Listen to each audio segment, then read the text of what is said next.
और अभिनंदन की क्या बात करते हैं। मुझे याद है शाह महमूद कुरैशी साहब उस मीटिंग में थे जिसमें प्राइम मिनिस्टर साहब ने आने से इनकार कर दिया और चीफ ऑफ आर्मी स्टाफ तशरीफ लाए। पैर कांप रहे थे, पसीने माथे पे थे और हमसे शाह महमूद साहब ने कहा, फॉरेन मिनिस्टर साहब ने, कि खुदा का वास्ता है अब इसको वापस जाने दें, चूंकि 9 बजे रात को हिंदुस्तान पाकिस्तान पे अटैक कर रहा है। तो अयाज सादिक, आप अगर ये कहते हैं, चले हमने सुन लिया, आप बच्चे हैं कि आप रोटी को चोची कहते हैं, आपको पता ही नहीं था कि आपके इस बयान को भारत में कैसे लिया जाएगा। आप यानी बोलने से पहले सोचते नहीं कि आप क्या बात करने जा रहे हैं। नाज़रीन, भारत की पाकिस्तान के खिलाफ चालें देखकर मुझे मारूफ शायर राहत अंदौरी का एक शेर याद आया। राहत अंदौरी साहब क्या लिखते हैं जी, कहते हैं, सरहदों पर बहुत तनाव है क्या, कुछ पता तो करो, चुनाव है क्या। नाज़रीन, भारत में इंतखाबात में फतह कैसे मिलती है, ये जो राहत अंदौरी का शेर है इसकी पूरी साइंस बयान करता है। भारतीय मीडिया को पाकिस्तान और पाक फौज के खिलाफ बोलने का पूरा मौका दे रहे हैं अयाज सादिक साहब। उन्होंने तो बिहार का इलेक्शन मोदी को प्लेट में रख कर दे दिया। मोदी सरकार और उसका झूठा मीडिया अयाज सादिक के उस बयान को बाकायदा कैश करवा रहा है। ऐसा बयान सुनकर पाकिस्तानियों को यकीन नहीं आ रहा कि कोई पाकिस्तानी होकर ऐसा भी सोच सकता है। देखें जरा क्या कहा है इन्होंने। यकीन जानिए, मुझे हैरत हो रही है, बल्कि मुझे तकलीफ हो रही, अजियत हो रही है और इंसाफ पे गुस्सा आ रहा है। किसी भी पाकिस्तानी को गुस्सा आएगा इस तरह की बातें सुनने के बाद। मुझे ये हैरत हो रही है कि ये अपने ही मुल्क के रहने वाले हैं या फिर ये कोई भारतीय शहरी है जो कह रहे हैं कि वजीर आजम इमरान खान ने भारतीय पायलट अभिनंदन को इसलिए छोड़ा क्योंकि इमरान खान भारत से खौफजदा थे। शाह महमूद कुरैशी की टांगे कांप रही थी और वो हमसे दरख्वास्त कर रहे थे कि अभिनंदन को जाने दें, अगर उसको जाने नहीं दिया तो भारत रात 9 बजे हमला कर देगा। अयाज सादिक साहब भी मेरा कहने को दिल नहीं चाह रहा। अयाज सादिक, ये बयान देकर आप क्या साबित करना चाहते हैं? आपके इस बयान को अगर मुल्क दुश्मनी में ना कहूं तो फिर क्या कहूं, मुझे बताएं आप। मोदी के यार के जो नारे लगते थे आपने आज प्रैक्टिकली साबित किया। इसको कहते हैं प्रैक्टिकली साबित करना। अपने बयान से आपने बता दिया कि हां वो नारे बिल्कुल ठीक लगते थे। मुल्क से दुश्मनी और मुल्क दुश्मनों से यारी, शर्म आनी चाहिए ना आपको, आपके कायद को, उस कायद की बेटी को। आप सब वही ज़बान बोल रहे हैं जो भारत चाहता है, यानी दुश्मन की ज़बान आप लोग बोल रहे हैं। इसलिए मुझे यही लगता है कि आपने अपने यार मोदी की बिहार इलेक्शन में बाकायदा मदद के लिए बयान दिया। मोदी के पास कोई मंजन नहीं था जिसकी बुनियाद पर वो इंतखाबात जीत सके। उसको अपनी हार यकीनी तौर पर नजर आ रही है, उसकी परफॉर्मेंस ही नहीं इस काबिल, लेकिन आपने तो उनकी इंतखाबात जीतने में मदद कर दी। फिर आप लोग कहते हैं कि हुब्बुल वतनी के सर्टिफिकेट कहाँ मिलते हैं, हमने खरीदने हैं। आप लोग इस तरह की मशकूक बातें और हरकतें करें, अगर ना करें तो ना आपकी हुब्बुल वतनी पर शक किया जाएगा और ना आपको हुब्बुल वतनी के सर्टिफिकेट खरीदने पड़ेंगे। आप ऐसी हरकतें ना करें। आपने तो भारतीय मीडिया को पूरा मौका दे दिया कि वो पाकिस्तान, पाक फौज पर आसानी से तनकीद करें, जितनी करना चाहते हैं करें, और वो कर रहे हैं। आप लोग बयान देते हैं और सारा दिन वो भारतीय मीडिया कैश करवाता है।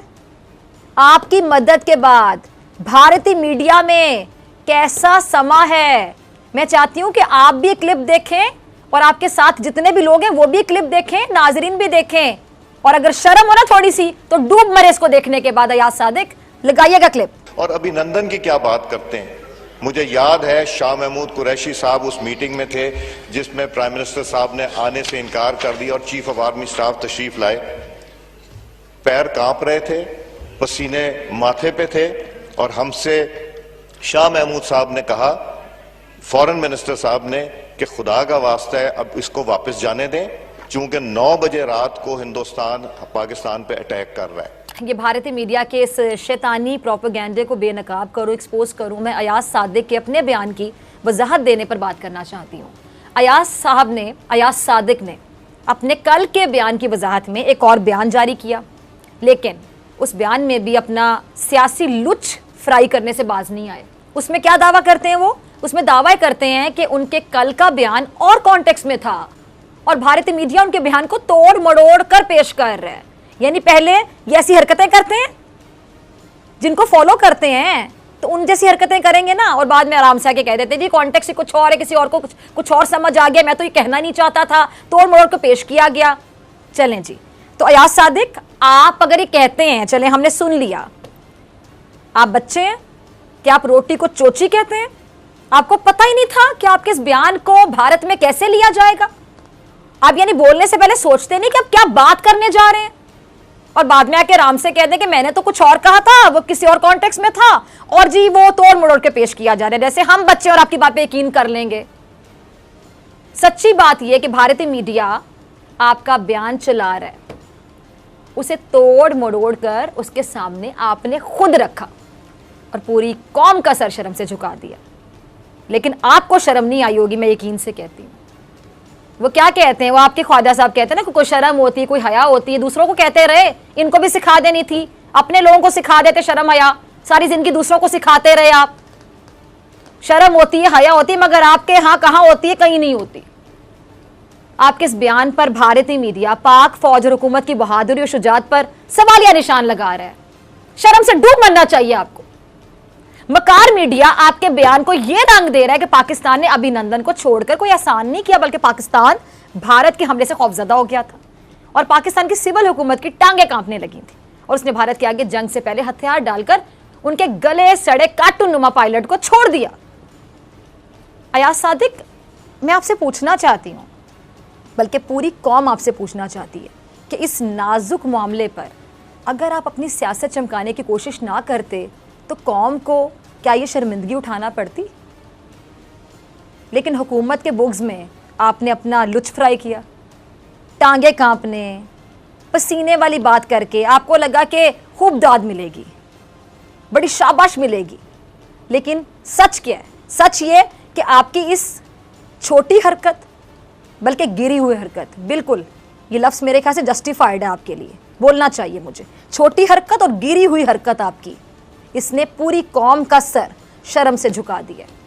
दुश्मन के मुंह में अल्फाज डाले आज आपने,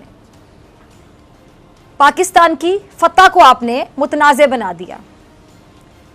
अब आप जो मर्जी कहें, सांप निकल गया, अब लकीर पीटते रहें, अब तो कुछ नहीं होने वाला। आपकी ज़बान सिर्फ वज़ीर-ए-आज़म इमरान खान के खिलाफ ही चलती है। अब आपने जो बात कर दी है, किस किस को सफाई देंगे कि आप कहना कुछ और चाहते थे, तोड़ मरोड़ के पेश की गई, वो तो कैश करवा रहे हो, पता नहीं कितने अरसे तक इस चीज़ को कैश करवाते चले आएंगे। कुलभूषण और कश्मीर के मामले पर आप गुंगे बहरे बन जाते हैं, आप भी, आपके कायद भी। जब भारत के खिलाफ बोलने का वक्त था तब आप लोगों ने अपने होंठ बाकायदा सी लिए थे। आपकी ज़बानों को भारत के खिलाफ बोलते हुए तो ताले लग जाते हैं, और अब आपकी हुब्बुल वतनी गौते खाने लगी है। और ये कैसी हुब्बुल वतनी है ज़रा बताएं, जिस पर बाहर की दुनिया उंगलियां उठाने लगे? यानी दुश्मन आपके बयानात को एंजॉय करते हैं। हुब्बुल वतनी इसको कहते हैं आप? कभी अकेले में खुद से पूछिएगा, क्या एक पैट्रियोटिक फीलिंग्स रखने वाला बंदा ऐसी हरकतें कर सकते हैं, ऐसे बयान दे सकते हैं? कुलभूषण के मामले पर आप लोगों ने मुकम्मल तौर पर खामोशी इख्तियार की, और दफ्तर खारिजा को भी इस बात का पाबंद किया। आप किसी से ढकी छुपी बात नहीं है, दफ्तर खारिजा को इस बात का पाबंद किया कि वो कश्मीर और कुलभूषण पर किसी किस्म का बयान ना दे। तो अब आपको कोई हक नहीं है कि आप दुश्मन की बोली बोलकर उसको खुश करें, और अगर दुश्मन की बोली बोलकर उसको खुश करें ना, तो ये ना कहें कि हम वतन से मोहब्बत करते हैं। हुब्बुल वतनी का नाम ना लें अब आज के बाद आप। ये होती हुब्बुल वतनी? नरेंद्र मोदी आप लोगों को इस्तेमाल करके शायद बिहार में होने वाले इंतखाबात तो जीत जाए, लेकिन आपको फिर भी एनआरओ नहीं मिलने वाला, और आप लोग हाथ मलते ही रह। वो तो कह रहे हैं कि पाक फौज भारत की शातिराना चालों से अच्छी तरह वाकिफ है, पाक फौज जानती है कि भारत कहां और किधर हमला कर सकता है। और अयाज सादिक, इमरान खान तो भारत को बहादुरी के साथ खबरदार कर रहे हैं, और आप जैसे लोगों को यह बता रहे हैं कि अभिनंदन को इसलिए रिहा किया जा रहा था कि पाकिस्तान डर गया था। मतलब आप कह रहे हैं कि पाकिस्तान डर गया था, बल्कि वो अमन का पैगाम देना चाहते हैं कि मोदी सरकार शायद होश के नाखून ले ले, वरना जंग से ना इमरान खान डरते हैं और ना ही पाक फौज डरती है। ये पाक फौज की बहादुरी, शुजात और सलाहियत का बेहतरीन सबूत है कि उसने भारत के 2 जहाज़ों को तबाह कर दिया और अभिनंदन को जिंदा पकड़ लिया। इसे कहते हैं कि सांप भी मर जो लाठी भी ना टूटे। और कोई अक्लमंद ही ऐसे कर सकता है? फिर आप कैसे कह सकते हैं कि पाकिस्तान भारत से खौफजदा हो गया था? वजीर आजम बार बार कह चुके हैं कि भारत हमारी अमन की कोशिशों को हमारी कमजोरी ना समझे। पाक फौज अपना शिकार जो है ना वो दबोचना जानती है। नरेंद्र मोदी और नरेंद्र मोदी, जरा मैं उससे भी मुखातिब होना चाहती हूँ, तुम भी जरा सुन लो।